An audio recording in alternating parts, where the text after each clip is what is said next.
Assalamualaikum warahmatullahi wabarakatuh. Bismillah, alhamdulillah, wassalatu wassalamu ala rasulillah wa alihi wa sahbihi wa mawala wa la hawla wa la quwata illa billah, amma ba'd. Allahumma ja'al ayyamana ayyama rasulillah wa layalana layala rasulillah. Allahumma ja'al sabahana sabahas salihin wa masa'ana masa'as salihin wa alhiqna bis salihin. Allahumma inna nas'aluka ilman la yansa, ilman nafi'an mubarakan fih. اللهم فقهنا في الدين وعلمنا التأويل. اللهم أرنا الحق حقا وارزقنا اتباعه وأرنا الباطل باطلا وارزقنا اجتنابه. اللهم اجعلنا ممن يستمعون القول فيتبعون أحسنه. وصلى الله على نبينا محمد وعلى آله وصحبه وسلم والحمد لله رب العالمين. Baik, mitra muslim yang semoga selalu dirahmati oleh Allah Subhanahu wa taala. Kita bertemu lagi dalam program kita Inspirasi Sahabat. Di malam yang mulia ini kita membicarakan manusia-manusia mulia. Dan pekan lalu kita sudah membahas tentang profil singkat Abdullah bin Mas'ud. Kita lanjutkan pada malam hari ini. Abdullah bin Mas'ud adalah sosok sahabat yang muda yang tidak mempunyai keluarga di Mekah, namun keberaniannya patut kita berikan jempol ya. Jadi karena dia berani sekali membaca Al-Quran di hadapan orang-orang kafir Quraisy yang saat itu padahal sahabat-sahabat yang lain yang mempunyai keluarga di Mekah yang bisa membela mereka, melindungi mereka, justru malah tidak berani. Dan konsekuensi yang diterima oleh Abdullah bin Mas'ud, dia dicaci maki, dia dipukul bahkan oleh orang-orang kafir Quraisy. Dan Abdullah bin Mas'ud ini adalah sahabat yang sangat setia kepada Rasulullah sallallahu alaihi wasallam. Dia salah satu sahabat yang kemana Rasulullah pergi, dia selalu mengikuti Rasulullah sallallahu alaihi wasallam. Sehingga nanti dia akan kita bahas secara keilmuan, secara keilmuan Al-Quran maupun hadis bahkan fikih itu sangat matang sekali, dan dia termasuk dari sahabat yang menjadi ulama besar pasca wafatnya Rasulullah sallallahu alaihi wasallam. Ini karena mulazamah itu dalam istilah santri atau dalam istilah talabul ilm, orang mencari ilmu itu adalah orang yang dia setia terus bersama gurunya. Dia selalu hadir di majelis-majelis ilmu gurunya. Dia selalu kalau dalam bahasa pesantrennya itu ya.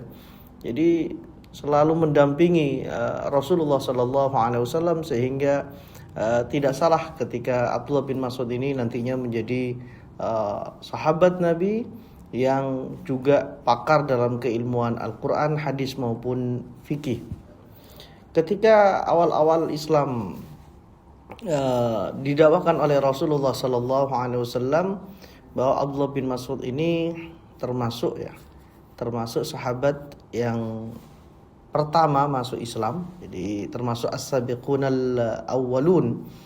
Dan ada satu kisah yang luar biasa karena Abdullah bin Mas'ud ini kan termasuk as-sabiqunal awwalun, dan dia menjadi saksi bagaimana Rasulullah sallallahu alaihi wasallam di awal-awal dakwah di Mekah itu mendapatkan cacian, hinaan, bahkan perlakuan yang tidak pantas yang itu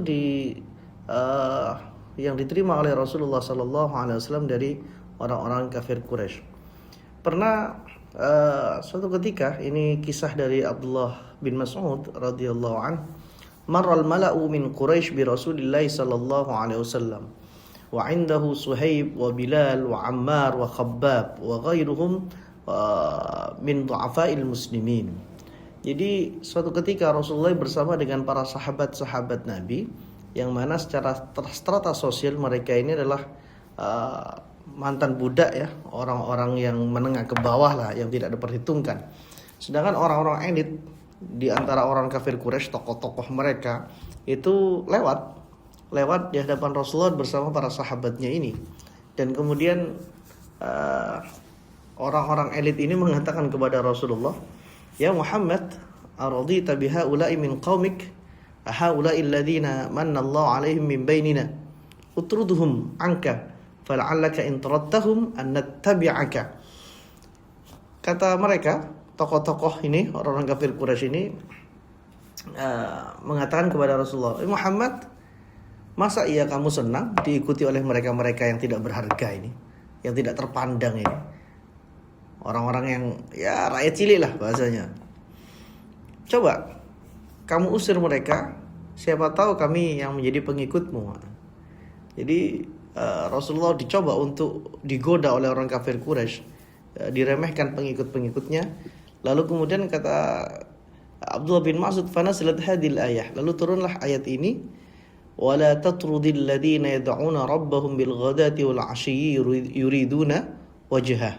Itu ayat ini turun, yaitu surat Al-An'am ayat 52 sampai 53. Ini turun ketika tadi itu Rasulullah bersama para sahabat, ya, ada sekitar 6 sahabat itu yang itu tadi strata sosial secara ekonomi itu sangat di bawah mereka, orang-orang Quraisy, tokoh-tokoh itu, sehingga kemudian Allah turunkan surat Al-An'am ayat ke-52-53 ini yang melarang Rasulullah SAW mengusir, menjauhi mereka, yaitu orang-orang sahabat-sahabat Nabi yang secara strata sosial mereka ini sangat di bawah sekali, tapi mereka ini disebut oleh Rasulullah SAW yad'una rabbahum bil ghadati wal 'ashyi yuriduna wajha. Mereka inilah justru malah yang ikhlas menyembah Allah, meminta kepada Allah Subhanahu wa taala pagi dan malam hari. Dan Abdullah bin Mas'ud termasuk dari mereka ini 6. Kata Sa'ad bin Abi Waqqas yang dinukil oleh Imam Az-Zahabi bahwasanya wala tatrudil ladzina yad'una rabbahum, janganlah usir orang-orang yang berdoa kepada Tuhan mereka pagi malam hari dengan sangat ikhlas. Itu kata Sa'ad bin Abi Waqqas, sahabat Sa'ad bin Abi Waqqas radhiyallahu an, nazalat fi sittah. Itu tentang 6 orang itu. Dan ana wa Ibnu Mas'ud minhum. Saya dan Ibnu Mas'ud termasuk orang itu. Jadi 6 orang itu, kalau yang tadi Suhaib Ar-Rumi, Bilal bin Rabah, ya, Ammar bin Yasir, Khabbab, dan kemudian 2-nya adalah Abdullah bin Mas'ud dan Sa'ad bin Abi Waqqas. Jadi larangan Rasulullah SAW untuk mendengar ajakan atau godaan orang-orang kafir Quraisy tentang pengikut-pengikut Rasulullah Sallallahu Alaihi Wasallam. Jadi Abdullah bin Mas'ud termasuk orang yang diapresiasi oleh Allah Subhanahu Wa Taala bahwasanya mereka lah 6 orang ini adalah haula'i mu'minuna shadiquna yuriduna wajhallah wa thawabahu laysa ghair. Mereka inilah orang-orang beriman yang benar-benar beriman, mereka benar-benar ikhlas menginginkan ridha Allah Subhanahu wa taala dan pahala Allah Subhanahu wa taala. Seperti yang tadi saya sampaikan bahwa banyak hadis hadis tentang Rasulullah sallallahu alaihi wasallam di awal-awal dakwah ini dikisahkan oleh Abdullah bin Mas'ud, karena dia sekali lagi dia adalah anak muda yang saat itu mengembala kambing orang-orang kafir Quraisy, dan secara secara waktu itu kan tidak bersama keluarga, sehingga dia sering di jalanan, ya, sering di pegunungan, sering di mondar-mandir di Mekah, di jalanan Mekah dan lain sebagainya, sehingga banyak sekali kejadian-kejadian yang dialami Rasulullah yang diceritakan oleh Abdullah bin Mas'ud, termasuk tentang kisah Rasulullah yang ini dalam hadis Sahih Bukhari Muslim tentang Rasulullah. Dikisahkan Rasulullah itu pernah ditimpuk atau dilempar kotoran-kotoran hewan saat beliau sedang sujud di Masjidil Haram. Pernah kan dengar kisah itu ya Mas Ridwan ya, bahwa Abu Jahal saat itu bersama para sahabatnya sedang duduk di Darun Nadwa. Darun Nadwa itu ya di sekitaran Ka'bah sana. Kemudian Abu Jahal mempunyai ide, ayyukum yaqumu ila sala jazuri bani fulan fayakhudhuhu fayad'uhu baina katifaihi Muhammad idza sajada. Siapa dari kalian yang berani mengambil kotoran-kotoran hewan bani fulan, kemudian dia meletakkan kotoran-kotoran itu di antara dua bahu Muhammad ketika dia sujud. Dan akhirnya ada yang saat itu berani, dan kata Abdullah bin Mas'ud, "Lau kana li man'ah tarahtuhu ya an dhahri Rasulillah." Saya melihat itu tapi saya tidak bisa berbuat. Kenapa? Karena tidak ada yang melindungiku. Karena Abdullah bin Mas'ud kan enggak punya keluarga di Mekah. Kata dia, andaikan ada yang bisa menolongku atau melindungiku di Mekah itu, maka aku yang akan membersihkan kotoran-kotoran itu dari punggung Rasulullah sallallahu alaihi wasallam. Rasulullah saat itu sujud dan beliau dalam sujudnya itu tidak mengangkat kepala beliau karena di punggung beliau ada kotoran-kotoran hewan itu, sampai kemudian hatta talaqa insanun fa akhbara Fatimah. Sampai kemudian ada orang yang memberitahu kepada Siti Fatimah, dan akhirnya Siti Fatimah saat itu masih kecil ya. Siti Fatimah saat kecil ya, usianya mungkin ya sekitar masih SD lah, usia sekarang 10 tahun sekitar itulah. Dan akhirnya Siti Fatimah datang dan membersihkan punggung ayah tercintanya, dan kemudian Rasulullah sallallahu alaihi wasallam menyelesaikan salatnya, dan Rasulullah berdoa kepada Allah Subhanahu wa taala, Allahumma 'alaika bi Quraisy, Allahumma 'alaika bi Quraisy, Allahumma 'alaika bi Quraisy. Dan bahkan Rasulullah merinci ya, Allahumma 'alaika bi Abi Jahl ibn Hisham wa Utbah ibn Rabi'ah wa Syaibah ibn Rabi'ah wal Walid ibn Uqbah wal Walid ibn Utbah wa Umayyah ibn Khalaf wa Uqbah ibn Abi Mu'aid. 6 itu disebutkan, dan yang ketujuh itu meskipun dalam beberapa teks hadisnya wa dzakara as-sabi'a wa lam ahfazhu, Rasulullah menyebutkan orang yang ketujuh, tapi para perawinya itu ada yang tidak hafal ketujuh ini siapa. Namun kemudian dijelaskan dalam riwayat yang lain, dalam riwayat Bukhari itu Umarah ibnul Walid. Jadi 7 orang ini disebutkan ketika Rasulullah sujud itu di Masjidil Haram dan ditimpuk kotoran-kotoran hewan. Lalu setelah itu Rasulullah berdoa kepada Allah Subhanahu wa taala menyebut 7 nama orang ini.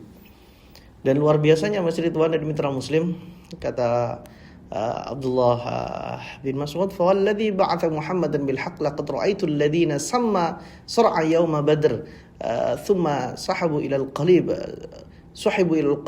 qalib Badr."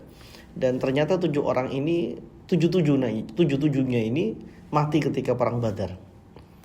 Jadi mati ketika perang Badar. Jadi perang Badar itu banyak yang mati di peperangan Badar itu adalah orang-orang yang selama ini sangat getol sekali, sangat tidak mempunyai hati nurani sama sekali dalam menyiksa Rasulullah, menyiksa para sahabat Rasulullah. Orang yang paling kejam itu mati semua ketika perang Badar. Nah, ini karena doa Rasulullah sallallahu alaihi wasallam juga mustajabah ya, disebutkan. Dan nanti ketika perang Badar ada kisah yang seru Abdullah bin Mas'ud ini. Jadi akan kita kisahkan nanti ya sampai periode itu insyaallah. Inilah Abdullah bin Mas'ud mitra Muslim, bahwa dia salah satu sahabat yang sangat dekat dengan Rasulullah. Bahkan pernah suatu ketika orang-orang kafir Quraisy ini lewat ya. Saat itu Umar bin Khattab belum masuk Islam. Umar bin Khattab masih barisan di belakang barisannya Abu Jahal dan Utbah bin Rabi'ah dan Walid bin Mughirah dan kawan-kawannya. Suatu ketika Abdullah bin Mas'ud ini juga berada di jalan itu, dan ternyata Abu Jahal ini terhalangi jalannya oleh Abdullah bin Mas'ud. Akhirnya Abu Jahal ini mendorong Abdullah bin Mas'ud sampai jatuh dia. Mendorong. Ya, intinya kan, ini kan iring-iringan tokoh-tokoh kafir Quraisy ini kan yang punya Mekah lah bahasanya. Abdullah bin Mas'ud enggak mau minggir. Akhirnya dicongkrokno bahasa Indonesianya. Didorong ya. Didorong oleh Abu Jahal, dan kemudian dia terjatuh. Dan ketika terjatuh itu di belakang barisan Abu Jahal ada Umar bin Khattab. Akhirnya Umar bin Khattab mengulurkan tangannya untuk Abdullah bin Mas'ud agar bisa berdiri lagi. Dan Abdullah bin Mas'ud mengatakan, saya mendengar Rasulullah itu berdoa, Allahumma a'izzal Islam, ya Allah muliakan Islam, bi ahabbir rajulaini ilaik, dengan salah satu dua orang yang paling kau cintai, bi Abi Jahal ibn Hisham atau bi Umar ibn Khattab, dengan Abu Jahal atau dengan Umar bin Khattab. Dan Abdullah bin Mas'ud, saya berharap kamu yang menjadi terijabahnya doa Rasulullah sallallahu alaihi wasallam itu. Dan benar ternyata Allah Subhanahu wa taala memberikan hidayahnya kepada Umar ibn Khattab, dan kemudian Umar bin Khattab ini masuk Islam. Dan Abdullah bin Mas'ud ini sekali lagi adalah sahabat yang sangat setia dan berani sekali, anak muda yang berani sekali. Jadi suatu malam itu gini Mas Ridwan dan mitra muslim. Suatu malam itu Rasulullah ngomong kepada para sahabat ya. Rasulullah mengatakan demikian. Man ahabba an yahdura amral jinni al-lailata falyaf'al. Siapa yang mau tahu tentang jin malam ini, ayo ikut saya. Enggak ada yang datang. Gak ada yang ikut Rasulullah, gak ada yang berdiri. Jadi gak ada yang berdiri waktu itu. Falam yahdur minhum ahadun ghairi. Kata Abdullah bin Mas'ud, tidak ada satupun yang ikut Rasulullah saat itu kecuali saya. Jadi hanya dia dan Rasulullah saja. Dia berdua dengan Rasulullah. Kemudian Abdullah bin Mas'ud bercerita, fantalaqna hatta idza kunna bi'ala Makkah. Dan kami kemudian berangkat sampai kami berada di salah satu puncak bukit Mekah. Khattali birijlihi khattan. Kemudian saya disuruh berdiri di sebuah tempat sama Rasulullah di bukit itu, di puncak bukit itu. Lalu Rasulullah menggaris-garis dengan kaki beliau. Jadi membuat garis dengan kaki beliau. Kemudian memerintahkan tsumma amarani an ajlisa fihi, memerintahkan saya untuk duduk di situ. Jangan melewati garis ini. Kata Rasulullah, jangan melewati garis ini. Rasulullah kemudian pergi. Tsumma hatta qama. Rasulullah pergi sampai kemudian beliau berdiri dan beliau salat dan baca Quran. Tiba-tiba dia Abdullah bin Mas'ud ini bercerita ya. Tiba-tiba aku melihat ada seperti bayang-bayang hitam, banyak sekali. Dan sampai-sampai bayang-bayang hitam itu menutup pandanganku dengan Rasulullah. Dan sampai-sampai suara Rasulullah tidak terdengar di telingaku. Padahal dia waktu itu melihat Rasulullah jalan ya, meninggalkan dia, dan Rasulullah sholat di situ. Dia tahu Rasulullah sholat di situ dan faftatah al-Quran. Dia tahu Rasulullah baca Al-Quran saat itu. Tapi ketika Rasulullah baca Quran itu, tiba-tiba ada seperti bayang-bayang hitam yang besar, yang banyak sekali, menutup pandangan dia dengan Rasulullah dan menutup pendengaran dia dari bacaan Quran Rasulullah Sallallahu Alaihi Wasallam. Itu berjalan beberapa saat dan kemudian tiba-tiba hilang. Bayangan-bayangan itu hilang seperti awan hitam gitu. Seperti awan hitam menghilang gitu.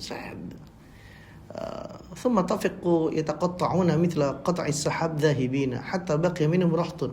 Sampai tersisa beberapa bayangan saat itu.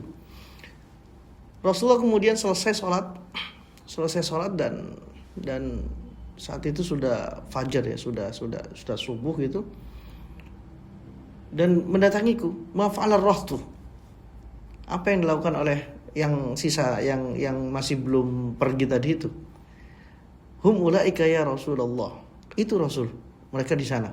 Lalu kemudian Rasulullah SAW mencari tulang ya, tulang-tulang itu, sisa tulang-tulang itu di situ, warauthan, dan beberapa kotoran hewan itu sebagai zadan, bekal mereka, makan mereka. Dan itu saksinya adalah Abdullah bin Mas'ud. Dan kemudian Rasulullah melarang untuk bersuci istinja menggunakan kotoran hewan dan juga tulang, karena itu adalah makanan jin ya. Jadi ketika malam Lailatul Jin itu Abdullah bin Mas'ud yang tahu, yang pernah lihat tentang hal itu. Dan ada satu malam lagi yang juga menjadi saksi ya, Abdullah bin Mas'ud menjadi saksi, yaitu Lailatul Malaikah. Lailatul Malaika. Abdullah bin Mas'ud bercerita, salat Nabi sallallahu alaihi wasallam an isya'a thumma sarafa. Rasulullah suatu ketika salat malam, salat isya dan kemudian selesai salat, fa akhadha bi yadi Abdullah bin Mas'ud hatta kharaja ila batha'i Makkah. Selesai salat isya, Rasulullah ini menggandeng Abdullah bin Mas'ud dan kemudian pergi ke sebuah daerah itu di Makkah dan menyuruh Abdullah bin Mas'ud untuk duduk. Sudah, kamu duduk di sini ya. Tsumma khatta alaihi khattan. Dan kemudian Rasulullah sallallahu alaihi wasallam membuat sebuah garis yang garis itu melindungi Abdullah bin Mas'ud nantinya. Kamu jangan la tabrohanna khattaka fa innahu sayantahi ilaika rijalun fala tukallimhum fa innahum lan yukallimuka. Kamu ya jangan sampai melewati garis ini. Sudah duduk di sini saja. Jangan melewati garis ini. Karena nanti ada orang-orang yang datang. Jangan ajak ngomong mereka karena mereka tidak akan ngajak ngomong kamu. Kemudian Rasulullah SAW pergi haitsu arada, ke arah yang Rasulullah inginkan. Fa baina ana fi khatti id atani jalun. Ketika saya berada di tempatku itu, tiba-tiba datanglah rijalun, beberapa orang, ka'annahum azzat. Dia seperti orang-orang, kalau di sini artinya adalah orang-orang Hunud, orang-orang India. Ya, bulu-bulunya seperti orang India, fisiknya seperti orang India. Saya tidak melihat aurat dalam tubuh mereka dan saya tidak melihat bahwasanya mereka ini menggunakan pakaian. Jadi nggak melihat aurat dia, nggak melihat pakaian. Jadi dan wayan tahuna ilayya wa la yujawizuna al-khat. Mereka ini datang dan sampai mereka ini berdiri di samping garis yang digaris oleh Rasulullah itu. Enggak sampai ke arah saya, kata Abdullah bin Mas'ud. Jadi batasnya itu sudah digaris Rasulullah. Iya, itu di situ. Jadi Abdullah bin Mas'ud diam saja itu. Saya tidak bisa membayangkan. Saya ketika baca ini Mas Ridwan, itu kalau saya mungkin langsung lari. Iya. Jadi sampai kemudian tengah malam itu, di akhir malam itu Rasulullah datang dan saya waktu itu masih duduk di situ.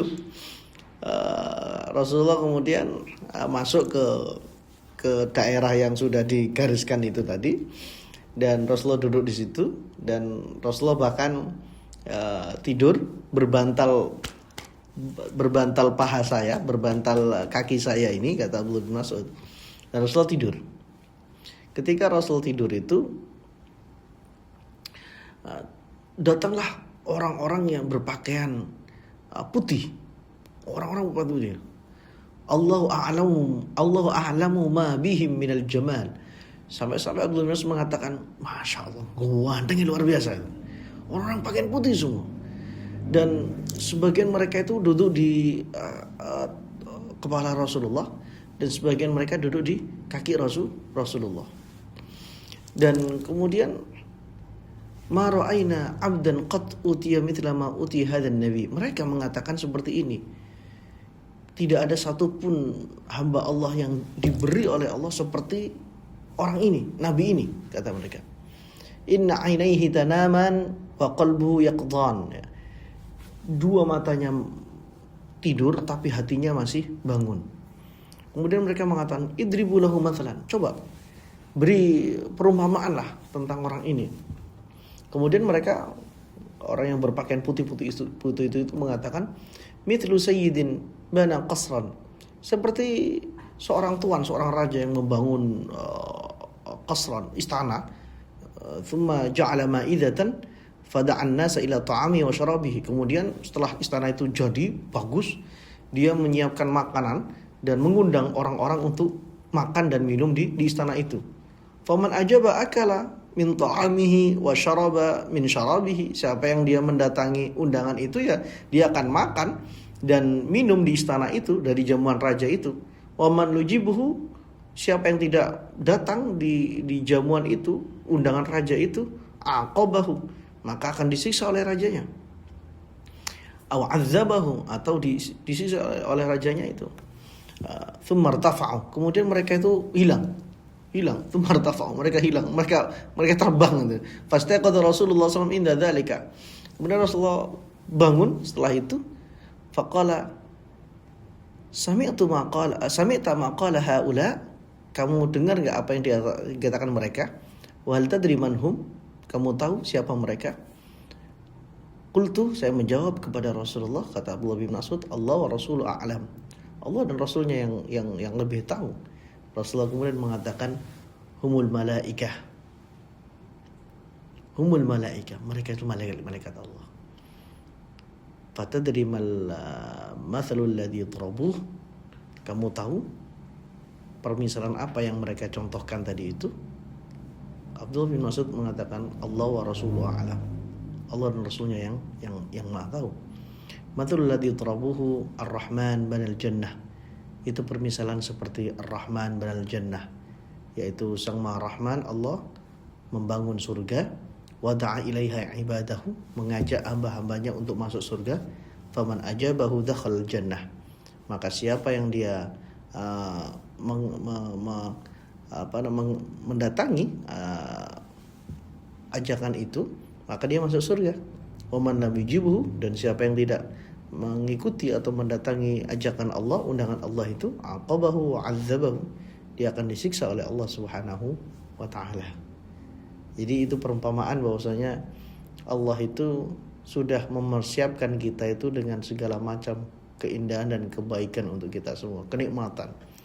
Hanya saja siapa yang mau dan siapa yang tidak mau. Inilah Abdullah bin Mas'ud, mitra Muslim ya. Jadi sangat pemberani sekali, dan dia kemudian ikut hijrah ke Habasyah yang kedua, periode yang kedua ya, kloter yang kedua. Dan setelah itu kemudian dia kembali lagi ke Makkah, dan dia ikut hijrah Rasulullah SAW ke Madinah. Nah, ketika mereka, Abdullah bin Mas'ud dan beberapa rombongan ini kembali ke Mekah, ada hal yang menarik. Jadi dia datang dan Rasulullah saat itu sedang sholat. Dia salam kepada Rasulullah SAW, namun tidak dijawab oleh Rasulullah SAW. Karena dulunya ya, jadi syariat yang sebelumnya itu, sebelum Rasulullah dilarang oleh Allah Subhanahu wa taala, atau sebelum turun ayat hafidhu 'alas salawati was salatil wusta wa qumu lillahi qanitin, itu boleh menjawab salam. Boleh menjawab salam ketika kita sedang salat. Jadi Abdullah bin Mas'ud mengatakan, kunna nusallimu ala Rasulillah sallallahu alaihi wasallam wa huwa yusalli fayaruddu alaina. Dulu kami salam ke Rasulullah ketika Rasulullah sedang salat, dan Rasulullah menjawab salam kami. Falamma qadimna minal Habasyah sallamtu falam yurudda alayya. Ketika saya kembali dari Habasyah, saya salam ke Rasulullah saat Rasulullah sedang sholat, dan Rasulullah tidak menjawab. Faqultu, lalu saya bertanya, ya Rasulullah, innaka kunta taruddu alaina. Engkau dulu menjawab salam kami Rasul, sekarang kok tidak? Rasulullah kemudian mengatakan, kafa bis salati syughlan. Cukuplah kita ini sibuk dengan sholat dan tidak menjawab orang yang salam. Jadi kisah taslim karena qabla al-hijrah. Jadi sebelum hijrah ke Madinah ini kisah ini terjadi, dan ketika Rasulullah SAW sudah mendapatkan perintah dari Allah, wa qumu lillahi qanitin, baru setelah itu Rasul tidak menjawab salam ketika beliau sedang sholat ya. Baru setelah kembali lagi ke Mekah dari Habasyah, nanti Abdullah bin Mas'ud ikut hijrah ke Madinah bersama Rasulullah SAW dan sahabat yang lainnya. Bagaimana kisah Abdullah bin Mas'ud di Madinah? Insya Allah akan kita lanjutkan di Inspirasi Sahabat.